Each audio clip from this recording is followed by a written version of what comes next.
তোমাদেরকে বলি, আমরা এমন একটা ওয়েদারে মানুষ হই যেখানে শারীরিক শক্তিটা ঘাম হিসাবে বের হয়ে যায়।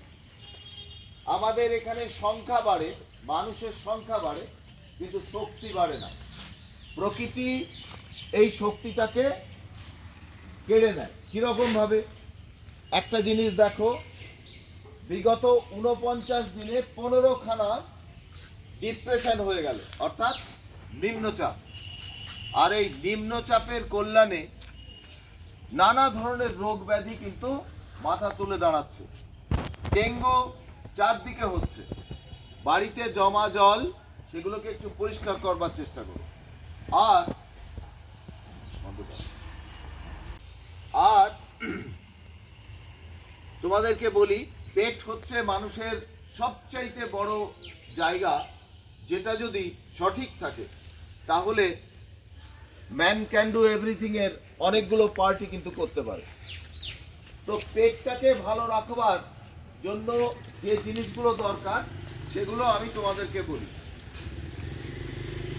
কে ভালো রাখতে গেলে প্রথম কথা, তোমার শরীরটাকে সুস্থ রাখতে গেলে খাদ্যাভ্যাসটাকে পাল্টাতে হবে।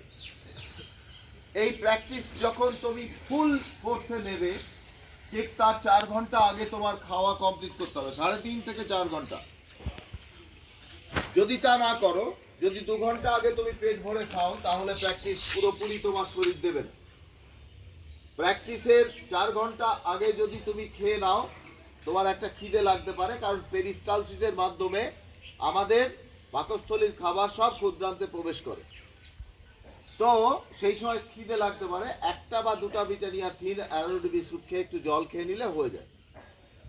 সেটা তোমরা করতে পারো, কিন্তু প্র্যাকটিসের সময় বা তার পূর্বে কোনো ভারী খাবার বা সলিড খাবার তোমরা কিন্তু কখনোই খাবে না, তাতে কিন্তু পেটটা খারাপ থাকবে। আর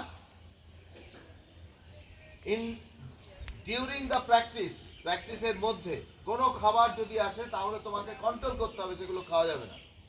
প্র্যাকটিস শেষ হওয়ার পরে প্রায় আধ ঘন্টা থাকে শরীর গরম। এই গরমের মধ্যে তুমি কোনো ধরনের খাবার নিতে পারবে না, তাতে কিন্তু পেটের অবস্থা খারাপ হবে। এমনিতেই আমরা এমন একটা ওয়েদারে থাকি, যে ওয়েদারে পেটের রোগটা কিন্তু খুব হয়। আমাশা থেকে শুরু করে গ্যাস।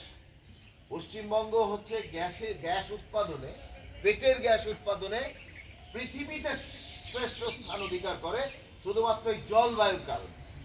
আমাদের মুখের ক্ষমতা যথেষ্ট, আমাদের শারীরিক ক্ষমতা কম। কিন্তু এর মধ্যে যদি তুমি তোমার শরীরটাকে বাঁচাতে চাও, তাহলে কিন্তু তোমাকে কন্ট্রোল করতে হবে তোমার খাদ্যাভ্যাসটাকে। আর খাদ্যাভ্যাসকে যখনই কন্ট্রোল করবে, তখনই দেখবে অনেক কিছু সম্ভব হয়ে গেছে তোমার জীবনে। মনে থাকবে তোমাদের? এটা পালন করবে আগামী দিনে। Thank you.